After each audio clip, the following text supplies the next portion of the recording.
Okay, so they give us a table that's incomplete. They want us to finish the table and then write the corresponding equation. Now, the thing to be careful about with these tables, you have to see what they're incrementing x by before you try to find a pattern in y. So they're actually going by 2's here, right? 2, 2. But then look, they switch to going by 1's, right? And then the next one we don't know yet.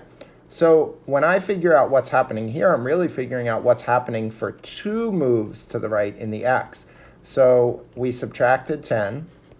And then if I subtracted 10 for 2 moves before, I have to subtract 10 for 2 moves again. So I get negative 27. Now, in the next case, from the 6 to the 7, we only incremented 1. So instead of subtracting 10, I'm going to subtract half of that because I was subtracting 10 every time I moved 2 places. But now I'm moving 1 place. So now I'm going to subtract 5, right, which would be negative 32. And then we can see they subtracted 5 again, which means they're going by 1's up here, 8. And then they're going by 2's, 8 to 10 is 2.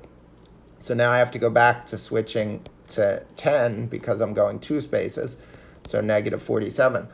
Now, to write the equation, right, y equals mx plus b, the b is given when we have a 0th term. Now, I don't have a 0th term, right? I'm going to actually write one. I'm going to put it over here, right? I'm going to write a 0th term.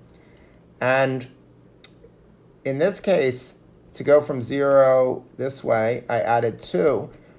So that means I would have to subtract 10. But to go the other way, this way now, that means I have to add 10, right? So negative 7 plus 10 is 3. So the 0th term right here, the 3, that's the b. Okay.